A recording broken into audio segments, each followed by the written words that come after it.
Okay fine, चल तर सुरू करूयात मग.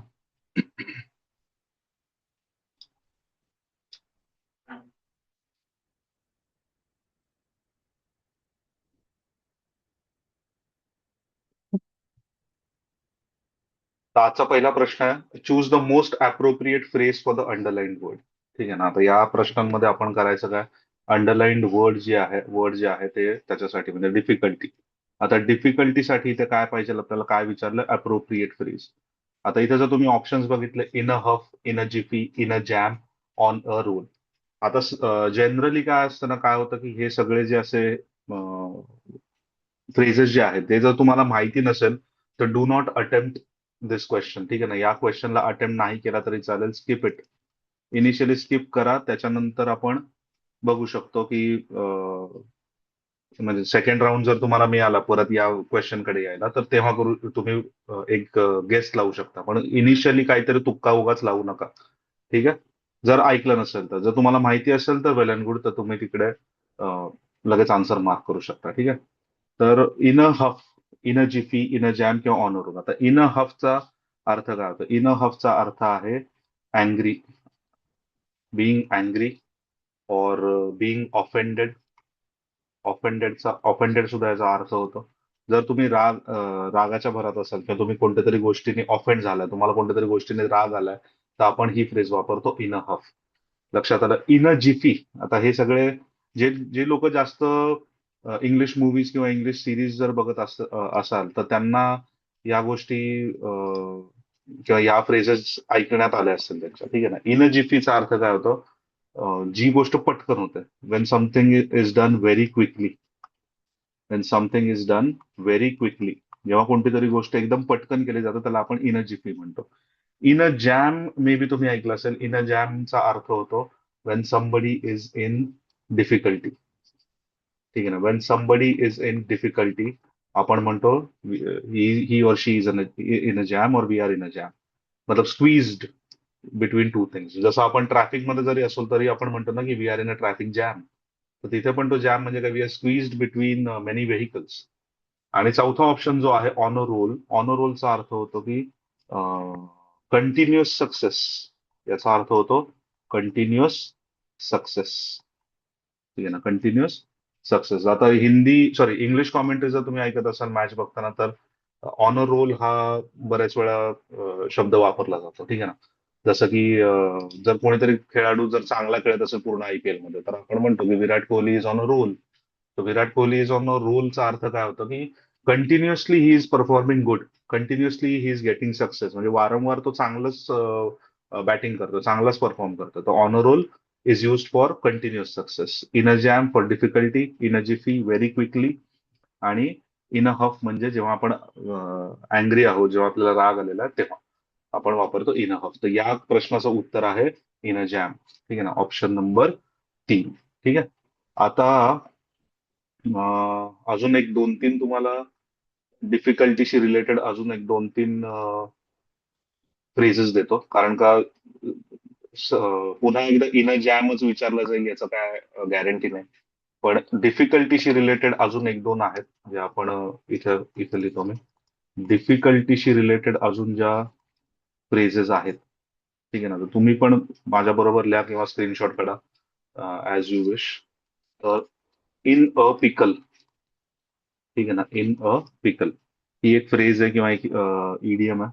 त्याला आपण म्हणू शकतो इन अ पिकल म्हणजे काय, डिफिकल्ट टाइम्स मध्ये जेव्हा आपण असतो, ठीक आहे ना, किंवा डिफिकल्ट सिच्युएशन. सो आपण म्हणू शकतो being in a difficult, being in a difficult situation.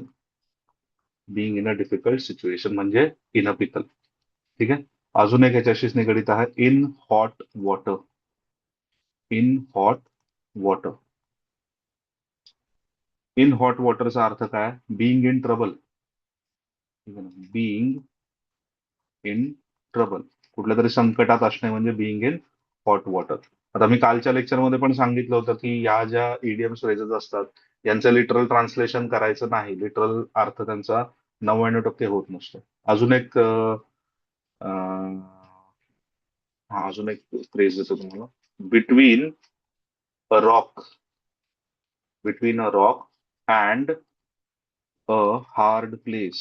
Between a rock and a hard place. आता ही शक्यतो येणार नाही, पण in a pickle in hot water येऊ शकते. तर between a rock and a hard प्लेसचा अर्थ काय होतो? Choosing between two difficult options. Two difficult options. Two difficult म्हणजे दोन डिफिकल्ट ऑप्शन्स दिलेत, किंवा दोन difficult options or unpleasant options असं पण आपण म्हणू शकतो. Unpleasant options. ठीक आहे.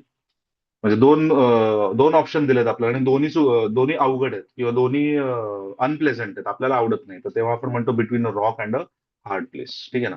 तर डिफिकल्टीशी रिलेटेड 19 मध्ये विचारलं होतं इन अ जॅम. त्याच्याशीच निगडीत अजून आपल्याकडे आहे in a pickle in hot water, आणि between a rock and hard between rock and a hard place. Antonym phrase any. Vineet, मला तुझा डाऊट नाही कळत आहे. अँटोनिम फ्रेज एनी थोडा नीट टाईप कर म्हणजे कळेल. ठीक आहे. चलो, तर हा तर प्रश्न झाला.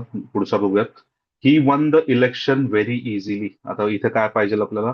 इडिओमॅटिक फ्रेज पाहिजे इथे, व्हेरी इझिली. ठीक आहे.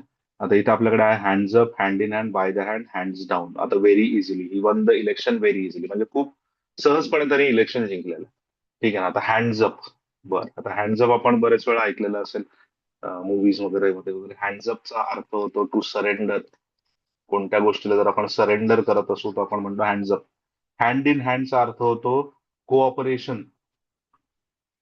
कोऑपरेशन किंवा डुईंग थिंग्स टुगेदर. ठीक आहे ना. याचा दुसरा अर्थ असा होऊ शकतो की doing things doing things together. ठीक आहे. बाय द हँड म्हणजे हे लिटरल आहे, अशी कुठली इडिओमॅटिक एक्सप्रेशन नाहीये. बाय द हँड म्हणजे आपण जेव्हा कोणाचा तरी हात पकडून रस्ता वगैरे क्रॉस करून देतो तेव्हा म्हणतो आपण बाय द हँड. ठीक आहे ना. आणि हँड्स डाऊन. आता हँड्स डाऊनचा अर्थ होतो व्हेरी इझिली. Very easily. ठीक आहे. हँड्स डाऊनचा अर्थ होतो व्हेरी इझिली. आता व्हेरी इझिलीशी निगडीत काही व्हेरी इझिलीशी निगडीत अजून काही तुम्हाला फ्रेजेस देतो, त्या आपण तुम्ही लिहून घ्या. पहिली आहे a piece of cake. A piece of cake. दुसरी आहे a walk in the park. A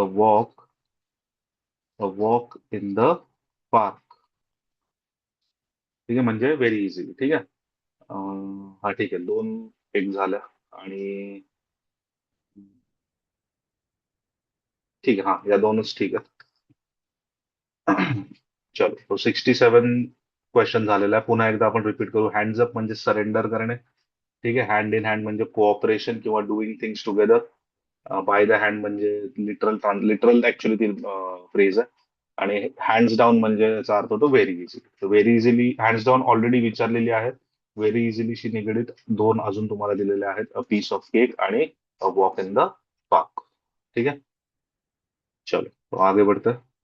next question again vocabulary आणि इडियम्स फ्रेजेस मधला आहे हा. एकतर आपल्याला माहिती आहे किंवा नाही माहिती आहे. ठीक आहे. तर या प्रश्नांवरती जास्त विचार करायचा नाही. पहिले माहिती असेल तर लगेच आन्सर तुम्ही तिथे मार्क करा, किंवा काय म्हणतात ना, पुन्हा म्हणजे रिव्ह्यूला ठेवा तुम्ही. म्हणजे पुन्हा जर तुम्हाला वेळ मिळाला तर you can come back to this question. पण उगाच त्याच्यावरती सुरुवातीला विचार करत बसायचा नाही. कारण का पुढे पुढे मागे पुढे असणारे जे सोपे प्रश्न आहेत ना, ते आपण तिथे मग आपल्यासाठी वेळ राहणार नाही. ठीक आहे ना. त्यामुळे हे लक्षात ठेवा. सो 68 क्वेश्चन काय म्हणतोय की people at large have the habit of burying their heads in the sand. आता अंडरलाईन फ्रेजचा आपल्याला काय पाहिजे तिकडे? मिनिंग पाहिजे. आता मी काल पण सांगितलं, आजही सांगतो. हे असे जेव्हा फ्रेजेस येतात, इडियम्स येतात, burying their heads in the sand, याचं लिटरल ट्रान्सलेशन पहिले करायचं. तो जर ऑप्शन असेल, तसं जर वाक्य ऑप्शन मध्ये असेल तर ते पहिले एलिमिनेट करायचं. Burying their heads in the sand मतलब काय? त्या वाळूमध्ये स्वतःचं डोकं घालून बसणं. ठीक आहे ना. तसं काही आहे का इथे बघूयात. Doing nothing, ignoring unpleasant harsh realities, living happily, passing time leisurely. असं काही नाहीये, त्यामुळे आपलं काम थोडं अवघड झालेलं आहे. ठीक आहे, हरकत नाही. People at large have the habit of burying their heads in the sand. Okay. आता याच्यावरनं आपल्याला आता तुमचं इथे काय पाहिजे, तुमचं इथे कॉम्प्रिहेंडिंग पाहिजे. आता मला हा सांगा की इथे तुमचं अंडरस्टँडिंगनी तुम्हाला काय वाटतं, हा पॉझिटिव्ह स्टेटमेंट आहे और नेगेटिव्ह, ही नेगेटिव्ह आहे? म्हणजे ही जी फ्रेज आहे, burying the burying their heads in the sand, ही पॉझिटिव्ह आहे का नेगेटिव्ह आहे? तर जर ज्यांना okay, yes Vineet, your right, it is a negative meaning आहे याचा, निगेटिव्ह कॉनोटेशन देतं, एक निगेटिव्ह सेन्स देतं. तर निगेटिव्ह सेन्स देत असेल ना, तर तुम्हाला तुमचं याच्या ऑप्शनमध्ये पॉझिटिव्ह जितके पण ऑप्शन असतील तेवढे काढून टाका. ठीक आहे ना. लिव्हिंग हॅपीली मला दिसतोय की बाबा लिव्हिंग हॅपीली हा पॉझिटिव्ह आहे, हा हे तुमचं उत्तर नसणार आहे. पासिंग टाइम लेजरली, आराम से टाइम बिता रहा है, आरामशीर सगळं चालू आहे, लेजरली सगळं चालू आहे, ठीक आहे ना, कोई टेन्शन नाही आहे. म्हणजे again it is showing happiness, it is showing positivity. Option 4 सुद्धा तुमचा गेला. आता राहतंय काय, डुईंग नथिंग आणि इग्नोरिंग अनप्लेझंट हार्श रियालिटीज. ठीक आहे ना. आता दोन ऑप्शन आहेत, तुमची प्रोबॅबिलिटी या दोन पैकी तुमची प्रोबॅबिलिटी आता 50% आहे, जी आधी 25% होती. ठीक आहे ना. तर आता तुम्हाला तुमचे चान्सेस वाढलेत की बरोबर उत्तर येण्याचं. आता डुईंग नथिंग म्हणजे काय, आता डुईंग नथिंग म्हणजे जे आहे that is associated with laziness, that is associated with laziness. It is not related to burying their heads in the sand. आता burying their heads in the सँडचा अर्थ काय होतो, इग्नोरिंग अनप्लेझंट हार्श रियालिटीज. ठीक आहे ना, इग्नोरिंग अनप्लेझंट हार्श रियालिटीज. ठीक आहे ना. म्हणजे आपल्याला माहिती असतं की बाबा हे एक रियालिटी आहे, जी कटू सत्य आपण कधी कधी म्हणतो ना, तर ते हार्श रियालिटी आहे, पण आपण त्याला इग्नोर करतो. ठीक आहे ना. आता याच्यासाठी भरपूर तुम्हाला, म्हणजे एक एक तर शब्द आहे जो याच्याशीच रिलेटेड आहे, ज्याला आपण म्हणतो प्रोक्रॅस्टिनेशन. प्रोक्रॅस्टिनेशन. प्रोक्रॅस्टिनेशन म्हणजे काय, डिले करणे. प्रोक्रॅस्टिनेशनचा अर्थ काय, डिले करणे. ठीक आहे ना.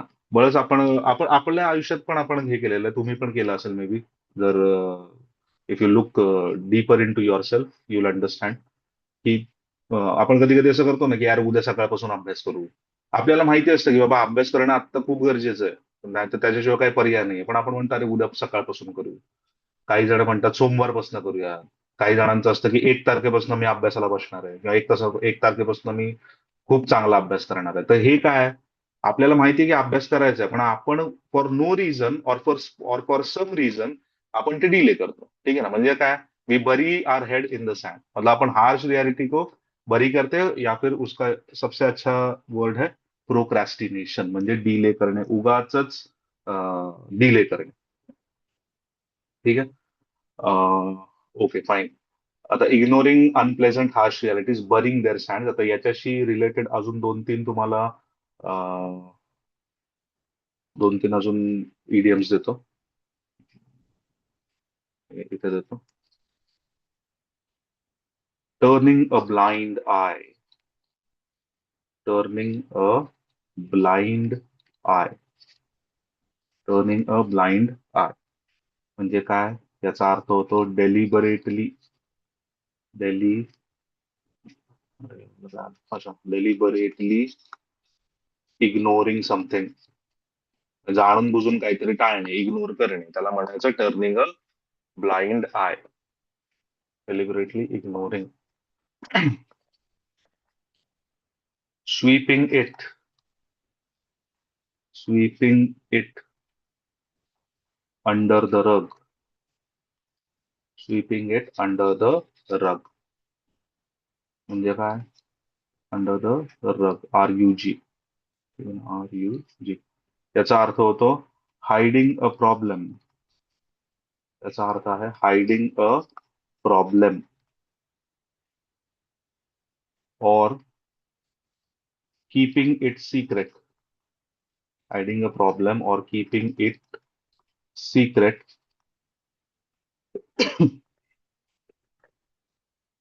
और keeping it secret instead of, so sorry, instead of dealing with it. Instead of dealing with it म्हणजे आपल्याला माहिती आहे की बाबा एक कुठला तरी प्रॉब्लेम आहे, तर त्याच्यावर आपण सोल्युशन नाही काढत आहे. आपण काय करतोय, त्याला डिले करतोय, त्याला हाईड करतोय, त्याला लपवतोय. ठीक आहे ना. आणि अजून एक आहे, जर हिंदू किंवा एक्सप्रेस वाचणारे जर इथे असतील तर ही फ्रेज तुम्ही वारंवार न्यूजपेपरमध्ये वाचली असेल, आणि कारण का येतेच ती, the elephant in the room, the elephant in the room. ठीक आहे ना, ही वारंवार द हिंदू किंवा द द इंडियन एक्सप्रेस दोन्ही याच्यामध्ये येते. आता याचा अर्थ काय की an obvious problem, an obvious problem म्हणजे सगळ्यांना माहिती प्रॉब्लेम काय. ठीक आहे ना, an obvious problem that, an obvious problem that everyone knows. एक असा प्रॉब्लेम जो सगळ्यांना माहिती आहे but knows about, but avoids, knows about but avoid every an obvious problem that everyone knows but avoids discussing, but avoids discussing. ठीक आहे, या ही जी तिसरी फ्रेज आहे that is mark it as important, can be potentially asked.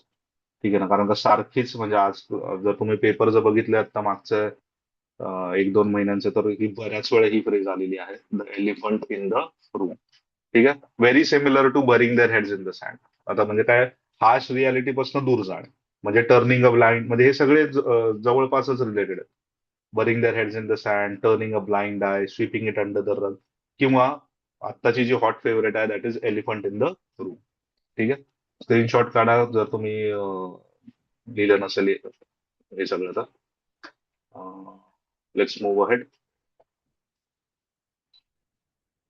The 69th question म्हणतोय, choose the best substitution for the given phrase. पुन्हा एकदा phrase वरतीच आलेला आहे की अ व्हेरी क्लिअर और typical example of something. Okay, again तो तसाच अप्रोच असला पाहिजे की आयदर तुम्हाला माहिती किंवा नाही माहिती, नसेल माहिती तर पुढे चला, उगाच वेळ घालवू नका, की त्याचं काहीतरी स्टार बिर मार्क करून ठेवा तुमच्या हिशोबाने, so that you can come back to this question. So a very clear और typical example of something, paradigm, hypothetical, parallel, paramount. Okay, ठीक आहे, आता पॅरलल तर आहे, पॅरलल सगळ्यांना माहिती. पॅरलल म्हणजे काय, parallel is something that goes in one, समांतर ज्याला आपण म्हणतो मराठीमध्ये. तर समांतरचा अर्थ असा टिपिकल एक्झाम्पल ऑफ समथिंग होतं का, नाही, तर हे एलिमिनेट होऊ शकतं. जर तुम्ही कंडिशनल हा इंग्लिश मधला टॉपिक जर नीट केला असेल तर तिथे हायपोथेटिकल कंडिशन असतं. ठीक आहे ना, आता हायपोथेटिकलचा अर्थ काय असतो, हायपोथेटिकल म्हणजे something that is unreal, something that is imaginary. ठीक आहे ना, something that is unreal, something that is imaginary, याचा अर्थ हायपोथेटिकल आहे. एक टिपिकल एक्झाम्पल देते का, नाही. पॅरामाउंट, आता पॅरामाउंटचा अर्थ काय होतो, पॅरामाउंटचा अर्थ होतो की मोस्ट सुप्रीम. ठीक आहे ना, सर्वोच्च, मोस्ट सुप्रीम. ठीक आहे ना, या मोस्ट इम्पॉर्टंट असं म्हणूया, most supreme would be again in it self incorrect. So most important आपण म्हणू शकतो की मोस्ट इम्पॉर्टंट, मोस्ट इम्पॉर्टंट, किंवा याला आपण म्हणू शकतो सुप्रीम. ठीक आहे, आता मोस्ट इम्पॉर्टंट, मोस्ट इम्पॉर्टंट झालं किंवा सुप्रीम झालं, does that mean typical example of something? अजिबात नाही. त्यामुळे तुमचा आन्सर इथं काय आहे, याचा आन्सर आहे तुमचं पॅरेडिम. पॅरेडिमचा अर्थ होतो अ व्हेरी क्लिअर और typical example of something usually followed by others, बरं का. ठीक आहे ना, म्हणजे पॅरेडिम म्हणजे काय, हे तर आहेच, but it is usually followed और usually we can say usually copied by others. Generally दुसरे कॉपी करतात, म्हणजे असं जर पॅरेडिम काही असं हे केलं तर दुसरे जण त्याला जनरली कॉपी करतात. असं एक्झाम्पल सेट करायचं की दुसरं आपल्याला कॉपी करतील, सो दॅट बिकम्स युअर पॅरेडिम. ठीक है, चलो नेक्स्ट क्वेश्चन पे चलते हैं. Point out the sentence that has point out the sentence that has the incorrect spelling. Okay, incorrect spelling, बरं ठीक आहे. इनकरेक्ट स्पेलिंग, आता याच्यासाठी जर तुम्ही स्पेलिंग पाठ करत बसलात तर तुम्ही, you are going to waste your time and you are not going to gain anything. ठीक आहे ना, म्हणजे तुम्ही उगाच स्पेलिंग पाठ करत बसू नका. ते पाठ होणार की नाही मला माहित नाही, पण नक्की मला माहिती आहे की याच्यामध्ये तुमचा वेळ भरपूर जाणार आहे. ठीक आहे ना, माहिती असेल तर असेल, नाही तर उगाच काय म्हणतात ना, उगाच वेळ वाया घालवू नका. आता आता इथे बघा, इथं कसं कमिशननी हे केलं, म्हणजे आयोगाने काय केलं, hypocrisy is a well non personality trait of the politicians. आता आपण जसं मराठीत उच्चार करतो ना, हिपोक्रेसी, आता हिपोक्रसी, आता मराठीत आपण असंच म्हणतो हिपोक्रसी, तर तेच इंग्लिशमध्ये लिहायला गेलो तर HIPPOCRASY, पण हे चुकीचं आहे. ऍक्च्युअल स्पेलिंग काय आहे हिपोक्रसीचं? HYPOCRISY, हिपोक्रिसी. लिहिताना हिपोक्रिसी, म्हणताना हिपोक्रसी. ठीक आहे ना. आता हे पुन्हा एकदा म्हणजे तेच की इंग्लिश मतलब it's a very funny language. Hypocrisy लिहिताना आणि म्हणताना हिपोक्रसी. तर मग हे इनकरेक्ट स्पेलिंग आहे. While changing your name you will have to publish it in the gazette. Okay. Okay. Fine. आता गॅझेट, बर, तर हे गॅझेट चुकलेलं आहे. हे चुकलेलं आहे. ऍक्च्युअल गॅझेटचं स्पेलिंग आहे GAZETTE, गॅझेट. ठीक आहे ना. गॅझेटचा अर्थ होतो एक गव्हर्नमेंटचं कुठलंही डॉक्युमेंट किंवा न्यूजपेपरला सुद्धा गॅझेट म्हटलं जातं. हा ऍक्च्युली हा फ्रेंच शब्द आहे. It is use for government journals, government documents और न्यूजपेपर्स ऑल्सो. ठीक आहे. आता पुन्हा आता गॅझेट कसं झालंय बघा. आता आपण गॅझेट म्हणताना गॅझेट म्हणतो. ठीक आहे ना. तो GAZET, GAZET. तर तुम्हाला इथं स्पेलिंग, हा मी क्रॉस काढतो आता बघा. GAZET, gadget. आता आयोगाने काय केलं, आपण जसं उच्चार करतो तसं स्पेलिंग लिहून टाकलं तिथं, बट इट इज रॉंग. तर हे सुद्धा रॉंग झालं. Not all catalogues. कॅटेलॉग, आता बघा पुन्हा एकदा, कॅटेलॉग हे स्पेलिंग चुकलेलं आहे. जसं आपण म्हणतो कॅटेलॉग तसं तिथं लिहिलेलं आहे त्यांनी, पण ऍक्च्युअल स्पेलिंग काय कॅटेलॉगचं? ऍक्च्युअल स्पेलिंग आहे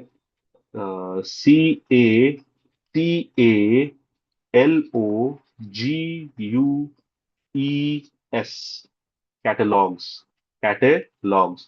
कॅटलॉग नाही. आपण ते मराठीमध्ये म्हणताना आपण कॅटलॉग कॅटलॉग. कॅटलॉग आहे का तुमच्याकडे, आम्हाला तुमचं कॅटलॉग दाखवा म्हणजे आम्हाला कळेल. पण ते ऍक्च्युअली कॅटलॉग नाही, इट इज कॅटलॉग्स. त्यामुळे त्याचं स्पेलिंग पण तसंच आहे, कॅटलॉग्स. तिसरं पण चुकीचं आहे. आता हे 3 जर आले तर इथं लगेच आपल्याला कळतं की ऍक्च्युअल उत्तर असणार काय. ऍक्च्युअल उत्तर ऑल ऑफ द अबाव असणार आहे. पण तरी आपण इथे अनालाइज करतो तर आपण चौथंही बघू की काय चुकलं. ही always says that he is the captain of. Captain, आता बघा पुन्हा एकदा तेच झालंय. मराठीत आपण जसं उच्चार करतो तसं त्यांनी तिथे लिहिलंय कॅप्टन, CAPTAN, कॅप्टन. तर पण तसं नाही येते. Everybody knows this. कॅप्टनचं स्पेलिंग काय? It is CAPTAIN, captain. ठीक है. सो यहाँ पर आपका आंसर हो गया option 3, all of the above. Okay. ठीक आहे. आता हा, तर हिपोक्रेसीचा अर्थ, हिपोक्रेसीचा अर्थ मी सांगितलं की मला आठवत नाही आता, पण पुन्हा एकदा सांगतो. हिपोक्रेसी म्हणजे काय? म्हणायचं एक आणि करायचं एक. ठीक आहे ना. म्हणजे वी कॅन से म्हणजे मॉरल स्टँडर्ड्स एक दाखवणं. कसं त्याला म्हणता येईल की let's say claiming claiming claiming to have claiming to have some moral standards, we can say, claiming to have some moral standards, claiming to have some moral standards, but acting, acting exactly opposite, त्याला म्हणायचं hypocrisy. ठीक आहे ना. आणि Indians R Hippocrates, असा हा एक UPSC ला एसेचा टॉपिक आला होता. ठीक आहे ना. इंडियन्स आर हिपोक्रेट्स म्हणजे, हिपोक्रेट्स म्हणजे काय? म्हणायचं एक, दाखवायचं की आमचे मॉरल स्टँडर्ड असतात किंवा आमचं स्टँडर्ड असतं आणि एक्झॅक्टली त्याच्या ऑपोजिट वागायचं. ठीक आहे ना. फॉर एक्झाम्पल, हिपोक्रेसीचे भरपूर एक्झाम्पल्स आहेत. जसं आपण म्हटलं की आपण इंडियन्स म्हणतो की बाबा स्वच्छता ठेवली पाहिजे, म्हणजे आपल्या सिटीज क्लीन असल्या पाहिजेत, आपल्या सिटीज स्वच्छ असल्या पाहिजेत, सगळं टापटीप असलं पाहिजे, असं आपण म्हणतो. आणि चहा पिल्यानंतर तो चहाचा कप जो आहे तो डस्टबिन मध्ये न टाकता कुठेही टाकून देतो. So that becomes a hypocrite major, that becomes a hypocritical what we can say gesture. ठीक आहे. आय होप तुम्हाला हिपोक्रेसी कळलं असेल. इथे ऍक्च्युली तुम्हाला मिनिंग नाही विचारलं, but still I am telling you. Gadget जे आहे that is government journal, government book और इवन अ न्यूजपेपर. कॅटलॉग म्हणजे जे काय म्हणतात त्याला, अशी एक गोष्ट जिथे सगळ्या आयटम्स तुमच्या अशा लिस्ट करून ठेवलेल्या असतात. म्हणजे मेन्यू कार्ड टाईपच आहे ते, फक्त रेस्टॉरंटमध्ये नाही वापरलं जात, दुसऱ्या ठिकाणी वापरलं जातं. ठीक आहे ना.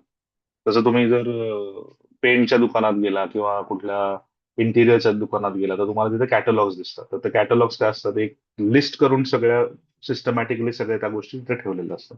आणि captain captain everybody knows he is the head of the team. ठीक आहे. चलो जी. तो आय होप तुम्हाला समजलंय. Let's go move on to the next one. That is 71st match the following. Okay. Okay. Good. आता होल्ड आउट. आता hold आउटचा अर्थ काय आहे? Very simple. होल्ड आउट का मतलब होता है to offer. Change the colour. Hold to चा अर्थ आहे remain loyal to. Simple. Hold वॉटरचा अर्थ आहे बिलिव्हेबल. अँड होल्ड फोर्थ चा अर्थ आहे to express one's opinion at length. ठीक आहे. Your correct answer will be A4. A4. A4. ठीक आहे. म्हणजे ह्या 3 गेला, 4 गेला. ठीक आहे. A4. 2 चा 3 आहे. 2 3. Okay. 3 2. Okay. So your answer is option number 2.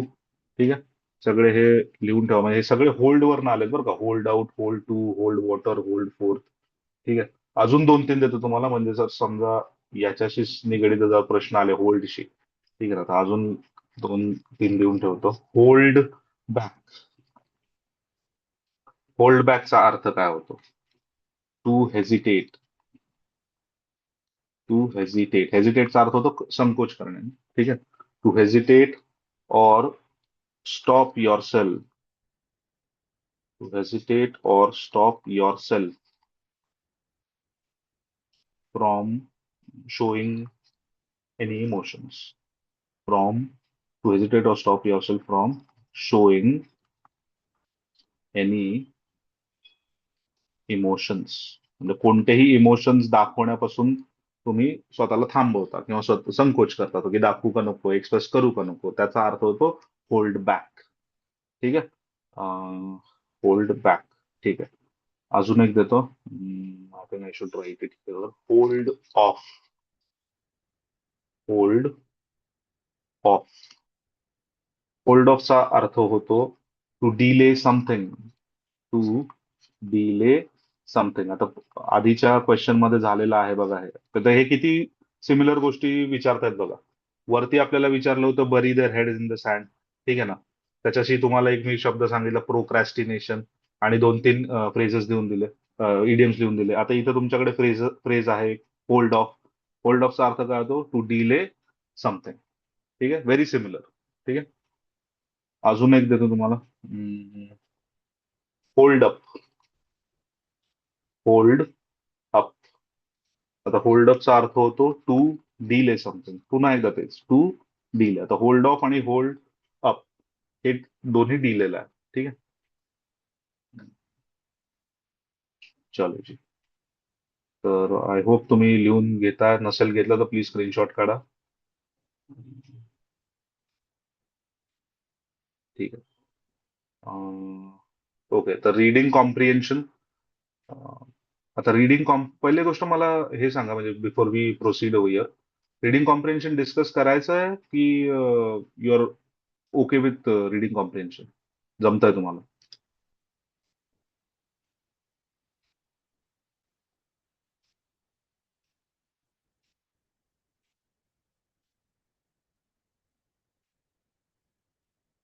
Please chat box मध्ये सांगा मला की रीडिंग कॉम्प्रिहेन्शन डिस्कस करायचं आहे की स्किप करून आपण पुढे जायचं.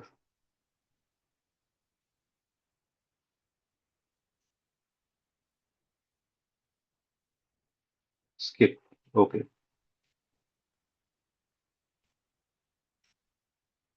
लास्टला घेतलं तरी चालेल. ओके. ठीक आहे. ठीक आहे. दिस साऊंड मच बेटर. ठीक आहे. फाईन. किंवा एखादं एखादं एक 15-20 मिनिटात, म्हणजे तुम्हाला, म्हणजे तुम्ही कसं सोडवतात मला माहित नाही, पण जर तुम्ही नोट मेकिंग टेक्निकनी जर आरसी सोडवला, म्हणजे काय म्हणतात त्याला, रिडिंग कॉम्प्रिहेन्शन नोट मेकिंगनी जर सोडवलं. ठीक आहे ना. नोट मेकिंग म्हणजे काय, त्याला जास्त वेळ लागत नाही. जर सवय असेल तर पटकन होऊन जातं. ज्यांची आता मेन्स आहे पुढच्या महिन्यात, म्हणजे आता ही मे मध्ये, त्यांनी नोट मेकिंगचा अभ्यास करू नका.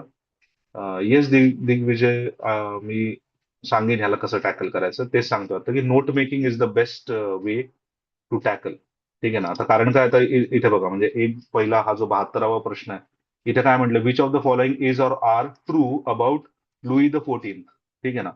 आता याच्यामध्ये 3 स्टेटमेंट दिले की he was a great statesman, he did not seclude himself from public, and he was a great king. ठीक आहे ना. आता 3 वेगवेगळे स्टेटमेंट दिलेत आणि हे इथे कुठे पण असणार आहे. ठीक आहे ना. अख्खा पॅराग्राफ तुम्ही पुन्हा पुन्हा पुन्हा पुन्हा वाचत बसू शकत नाही. तर याच्यासाठी आता तुम्ही काय करू शकता, की तुम्हाला पेन अँड पेपर आहे ना, तर तुम्ही इथे इम्पॉर्टंट गोष्टी मार्क करा. जसं की he was not a great general, हे मार्क करा. म्हणजे वाचतानाच. ठीक आहे ना. किंवा तुम्ही एक रिव्हर्स इंजिनिअरिंग वाला पण करू शकता, म्हणजे उलटा जाणे का, की आता पहिला प्रश्न काय म्हणतोय, की what is true about Louis the 14. आता ही वॉज अ ग्रेट स्टेट्समन. आता इथं काय म्हटलंय, he was not a great general, not a great statesman, संपला विषय. इथे तुमचं ही was a great statement, this is wrong. तर ए ऑप्शन गेला, ए ऑप्शन गेला, ए ऑप्शन गेला, बाकीचं बघू पण नका, B and C. But this is not the right method. Note making केलं तर तुम्हाला बाकीच्या गोष्टी पण करतात. ठीक आहे. तर नोट मेकिंग तुम्हाला नंतर मी सांगेन, किंवा याच्यावरती एक डेडिकेटेड आपण एक 20-25 मिनिटाचं लेक्चर पण घेऊ शकतो. आपण बघूया. So I skip the this 3-4 question. किती आले तिथं? 72, 1, 2, 3. ठीक आहे, 5 क्वेश्चन आय थिंक. येस. ठीक आहे, हे आपण नंतर बघूया. Let's move on to the next question, that is 77th. Indira Gandhi was one of the greatest women in India. Okay. आता हे काय म्हणतोय, choose the correct alternative that transforms the above sentence into positive degree. ठीक आहे. Positive degree म्हणजे हा तुमचा कशात आलाय बरं, degrees of adjective. So topic आहे तुमचा हा ऍडजेक्टिव्ह. ठीक आहे. ठीक आहे. Indira Gandhi was one of the greatest, one of the greatest. आता इथे बऱ्याच लोकांचं थोडंसं कन्फ्युजन होतं. तर दोन सोप्या ह्याच्यात लक्षात ठेवायचं असेल तर हे कसं सॉल्व्ह करायचं किंवा कसं लक्षात ठेवायचं.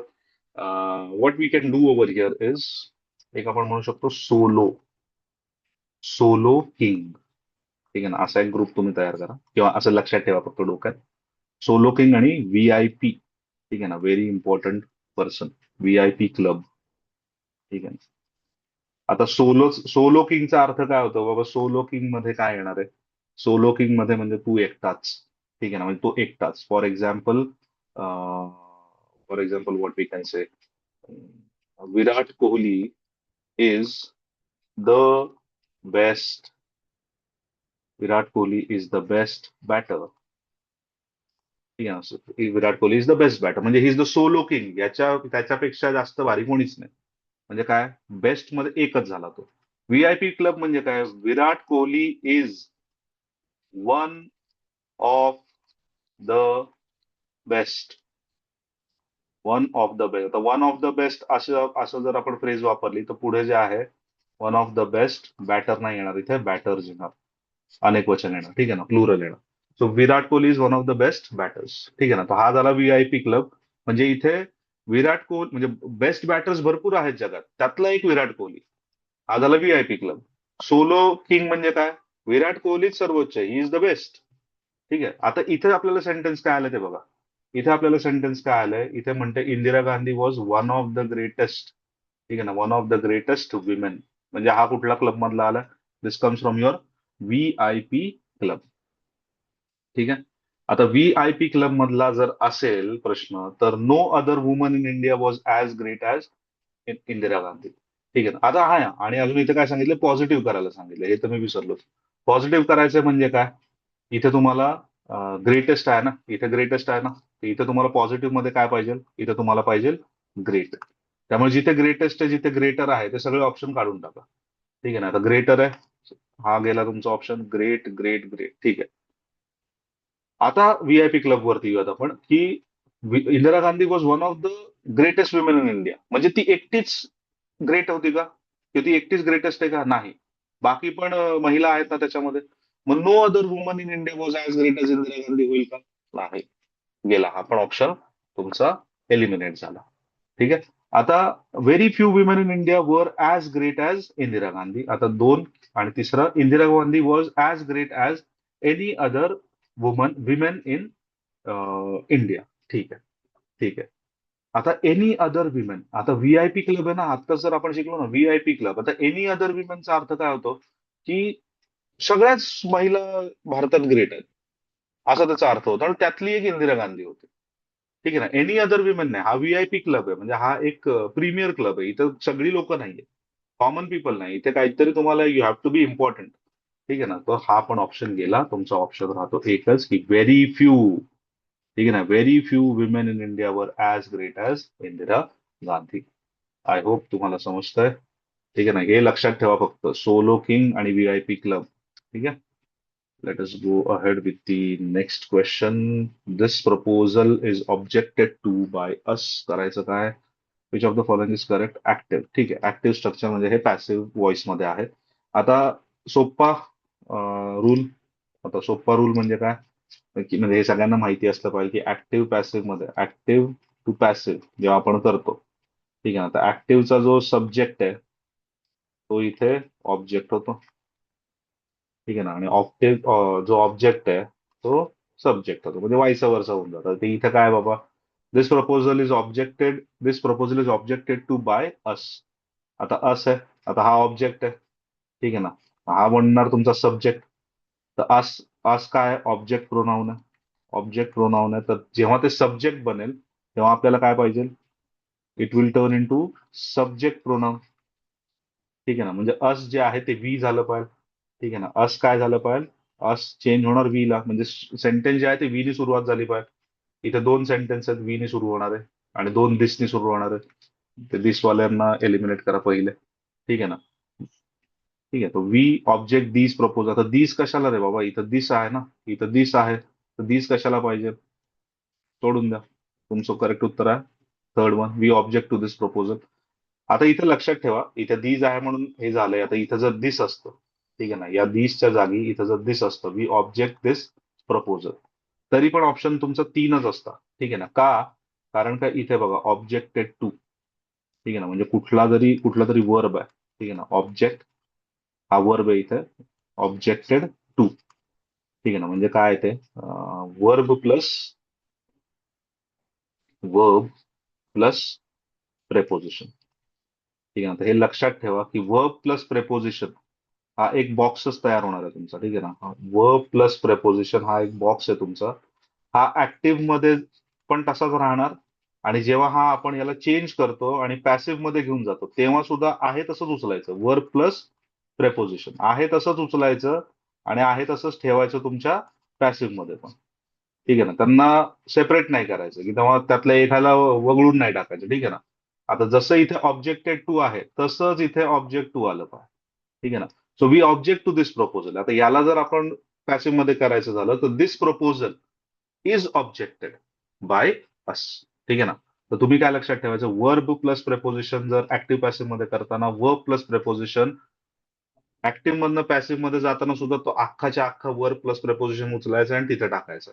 पॅसिव्ह मधनं ऍक्टिव्ह मध्ये घेताना सुद्धा तसंच करायचं. वर्ब प्लस प्रेपोजिशन अख्खाच्या अख्खं उचलायचं आणि या साईडला घेऊन यायचं. आलं लक्षात? ठीक आहे. चल आगे बढ़ते हैं. 79th, that is correct alternative for the underlined words in the following sentences. Okay. Easy question आहे हा. ठीक आहे. पण याच्यासाठी म्हणजे वाचत जर असाल तुम्ही किंवा ऐकत असाल इंग्लिश, तर हे सोपे question. I had a brief look at the report. आता ब्रीफ, आता शाळेमध्ये पण आपल्याला ब्रीफ आन्सर्स लिहायला सांगितलं जातं, किंवा आता डिस्क्रिप्टिव्ह मध्ये पण असतं की आन्सर इन ब्रीफ. आता आन्सर इन ब्रीफ म्हणजे काय? थोडक्यात लिहायचं बाबा. ठीक आहे ना. आता इथे बघूयात, पण ब्रीफचे बरेच अर्थ आहेत. ठीक आहे ना. So I had a brief what we say look at the report. आता brief look at the report म्हणजे मी त्या रिपोर्टकडे बघितलंय. कसं ब्रीफ बघितलंय? ब्रीफ म्हणजे काय इथे येणार? थोड्या वेळासाठी बघितलंय. ठीक आहे ना. मग शॉर्ट, स्कॅन्टी, लिटल का कॉम्पॅक्ट? ठीक आहे ना. तर ह्याचा अर्थ इथं होणार शॉर्ट होईल. ठीक आहे ना. स्कॅन्टी इज जे कमी असतं. ठीक आहे ना. स्कॅन्टी म्हणजे जर काही गोष्टी कमी असतील तर आपण त्याला स्कॅन्टी म्हणतो. लिटल म्हणजे पण कमी जास्त क्वांटिटीमध्ये. आणि कॉम्पॅक्ट म्हणजे जे छोट्या जागेत बसवलंय. तर इथं कॉम्पॅक्टली असं काय पण बसवलं नाहीये. तर इथं तुमचं होणार आहे शॉर्ट. म्हणजे पहिलं तर आपल्याला कळलं की शॉर्ट आहे पहिलं. ठीक आहे ना. तर दुसरीकडे जायची गरज पण नाही. This has to be your answer. ठीक आहे ना. पण आपण तरी बघूया. It was my brief to make sure that the facts were set down accurately. आता इथं बघा, इथं माय आलेलं आहे. ठीक आहे ना. जसं आपण म्हणतो माय कार. ठीक आहे ना. माय कार म्हणजे काय? हे माझं, दिस इज युअर पॉझेसिव्ह ऍडजेक्टिव्ह. ठीक आहे ना. हा काय आहे? हा तुमचा पॉझेसिव्ह ऍडजेक्टिव्ह आहे. Positive adjective. आता ऍडजेक्टिव्ह म्हटल्यानंतर तुम्हाला एक नाऊन पाहिजे. ठीक आहे ना, कारण का ऍडजेक्टिव्ह काय करतं, ऍडजेक्टिव्ह नाऊनला मॉडिफाय करतं. तर पॉझिटिव्ह ऍडजेक्टिव्हला एक नाऊन असलंच पाहिजे, जो की तुम्हाला इथं दिसतोय. दिस इज युअर कार आणि दिस इज युअर नाऊन ऑल्सो. ठीक आहे ना. तसंच इट वॉज माय ब्रीफ. तर इट वॉज माय ब्रीफ म्हणजे काय, हा जो ब्रीफ आहे हा इथं तुमचा काय झाला, हा इथे तुमचा नाऊन झाला. ठीक आहे ना, this is your noun over here. So it was my brief. आता माय ब्रीफ म्हणजे काय, माझं काहीतरी असलं पाहिजे. मग माझं इन्स्ट्रक्शन आहे का हेस्टी. आता हेस्टी तुमचं इथे वर्ब आहे, पॉइंटेड वर्ब आहे. ऍडवाइस सुद्धा वर्ब आहे. तर जर तुम्हाला पहिलं जर नसेल कळलं, तर ह्या ग्रामरच्या ह्याने तर कळतं की हे सगळे वर्ब आहेत आणि दुसऱ्या ठिकाणी तुमचा वर्ब येऊ शकत नाही. It has to be instruction. ION नी एंड होतंय, नाऊन आहे. It was my instruction to make sure that the facts were set down accurately. ठीक आहे. I was briefed. आता ब्रीफ तिथे वर्ब आहे, ईडी लागला इथे. I was briefed about the incident, मतलब I was informed. Correct. Introduction was brief and polite. Brief and polite म्हणजे short and polite, ज्याला आपण म्हणतो ससेंट, हे सक्सेंट. ठीक आहे ना. तर तुमचा आन्सर आहे ऑप्शन नंबर 1. कन्साइज म्हणजे जे कॉम्पॅक्टली बसवलं किंवा छोटं आहे, ब्रीफ आहे, पण इथे बसत नाहीये ते. ठीक आहे. ओके. हा, अजून एक फरक सांगतो. इथे ऍडवाइस दिसतंय. आता ऍडवाइस आणि ऍड वाईज हे जे आहेत, त्या दोन्हीचा अर्थ एकच होतो. ठीक आहे ना, सजेशन. त्या दोन्हीचा अर्थ काय होतो, सजेशनच आहे. की जेव्हा आपण कोणाला तरी काहीतरी सांगतो किंवा कोणाकडे काहीतरी सल्ला घेतो, तर ते ऍडवाइस. पण फरक काय, जेव्हा नाऊन म्हणून ऍक्ट करतं, ठीक आहे ना, जेव्हा नाऊन म्हणून ऍक्ट करतं तेव्हा तुम्ही वापरणार सीई. आणि जेव्हा वर्ब म्हणून ऍक्ट करतं तेव्हा तुम्ही वापरणार एसई. ठीक आहे. लक्षात ठेवा. असाच अजून एक वर्ड आहे, प्रॅक्टिस. आणि प्रॅक्टिस. सीई म्हणजे काय, सीई म्हणजे झालं तुमचं नाऊन. एसी म्हणजे काय, एसी म्हणजे झाला तुमचा वर्ब. आलं लक्षात? आय होप सो लक्षात आलंय किंवा समजतंय तुम्हाला. चलो, काही डाऊट असेल तर प्लीज विचारत राहा. Let's move on to the last question. He dash not wear a neck tie if he doesn't want to, indicate absence of compulsion. ठीक आहे. ऍब्सन्स ऑफ कंपल्शन म्हणजे कंपल्शनचा ऍब्सन्स पाहिजे, म्हणजे कंपल्शन नकोय. The blank should be best, the blank should best be filled by. Okay. ठीक आहे. May should dare need. आता हे सगळे काय आहेत बाबा, हे सगळे तुमचे काय, these are all your modal auxiliaries. Modality show करतोय. So these are all your modal auxiliaries. आता मे काय आहे बाबांनो, सगळ्यांना माहिती आहे मे काय. He may not wear a necktie if he doesn't want to. नाही, मे आपण कशाला वापरतो, परमिशनला वापरतो. की मे आय कम इन. ठीक आहे ना. May I go to the washroom. ठीक आहे ना. May I sit here. तर it is for permission. Should जे आहे, शुड आपण कशासाठी वापरतो, should has is generally use for advice और वी कॅन से सजेशन, याच्यासाठी आपण युज करतो. ठीक आहे. डेअर जे आहे, तर डेअर कशासाठी वापरतो आपण, डेअर जे आहे that is for what we can say courage साठी आपण वापरतो. ठीक आहे ना, करेज. तर इथे जर डेअर नॉट जर वापरलं तर लॅक ऑफ करेज होईल.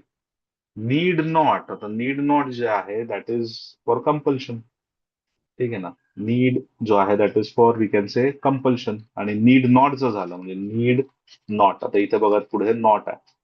तर नीड नॉट म्हणजे काय म्हणतं, नो कंपल्शन.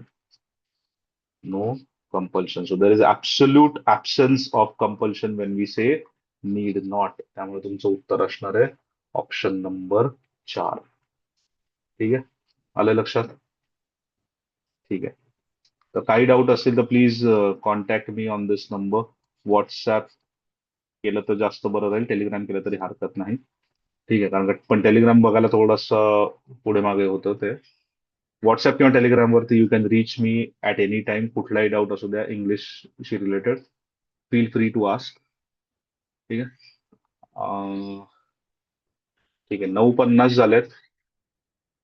रिडिंग कॉम्प्रिहेन्शन करायचं आहे का यू वॉन्ट टू स्टडी, कारण का तुमचं आता तुम्ही सांगा, तुम्ही सांगाल तसं करूया आपण.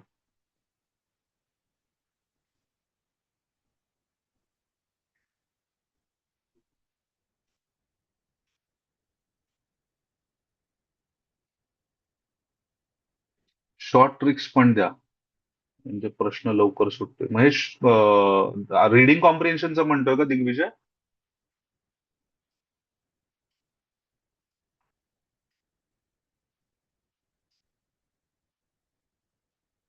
नाही, ग्रामर. आता हे ग्रामरचे शॉर्ट ट्रिक्स दिल्यात ना आता इथे. आता हे जे तुला मेचं सांगितलंय, मेचं परमिशन आहे, ऍडवाइस आहे. आता याच्यापेक्षा अजून शॉर्ट काय असणार आहे ग्रामरमध्ये? किंवा इथे तुला प्रॅक्टिसचं सांगितलंय. These are all short things only. हे शॉर्ट मध्येच सांगितलंय. याच्यापेक्षा शॉर्ट म्हणजे असं होईल ना, की डायरेक्ट पेपरच तुला फोडून देणे, की बाबा हा पेपर आहे या वर्षीचा आणि याची उत्तर. तर this is all that has been given you in a concise way, in a concise manner. याचा फक्त तुम्ही रिवाइज करा. आणि एक एक जो गैरसमज तुम्हाला असं वाटतं की सगळ्या मेजॉरिटी ऑफ द कॅन्डिडेट्स मध्ये आहे, की सगळं शॉर्ट शॉर्टने करायला जाऊ नका रे बाबांनो. ठीक आहे ना?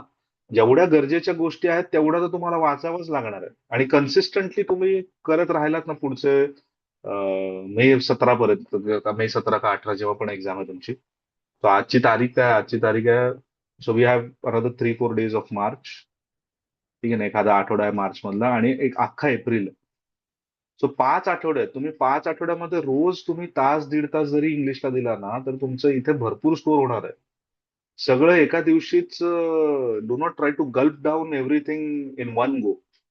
ठीक आहे ना? हळूहळू हळूहळू थोडं थोडं हे करा. Do not try to build the wall in one day. एक मोहम्मद अलीची एक खूप फेमस कोट आहे, try to place a brick every day. रोज एक वीट ठेवा, ती भिंत आपोआप झालेली असेल. ठीक आहे ना? आणि शॉर्ट ट्रिक्स वगैरे असं काही, म्हणजे जसं गॅट मध्ये किंवा आपलं जीएस मध्ये असतं. ठीक आहे ना? त्याचे काही ट्रिक्स आहेत बाबा, जसं तुम्ही ते रिव्हर्स सिस्टम वगैरे लक्षात ठेवता, त्याचं काही ट्रिक्स आहेत. तसे इंग्लिशमध्ये ऍज सच काही ट्रिक्स नाही आहेत. कारण का जेवढे रूल्स आहेत तेवढे एक्सेप्शन्स पण आहेत. त्या ट्रिक्स सांगायच्या तरी कशा? ठीक आहे ना? पण कन्साइज मॅटर मध्ये तुम्ही हे करू शकता. ठीक आहे ना? जसं तर इथे मी तुम्हाला सांगितलं, वर्क प्लस प्रेपोजिशन आहे तसंच इकडून तिकडे उचलून ठेवायचं आणि तिकडून इथे उचलून ठेवायचं. या गोष्टी जर तुम्ही एवढ्या छोट्या छोट्या लक्षात ठेवल्या तरी बसून जाईल. ठीक आहे. Any other doubt, any other query? हा, मी विचारलेल्या प्रश्नाचं सांगा रे बाबा. आरसी करायचंय की नाही करायचंय? Or you want to study something else?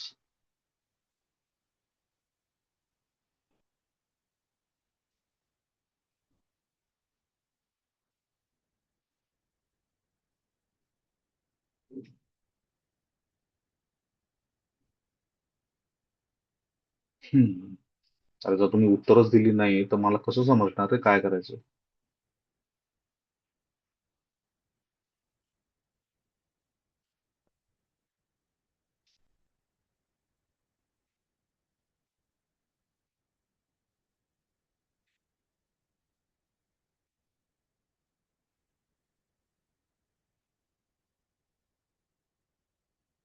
Last day ला घ्या.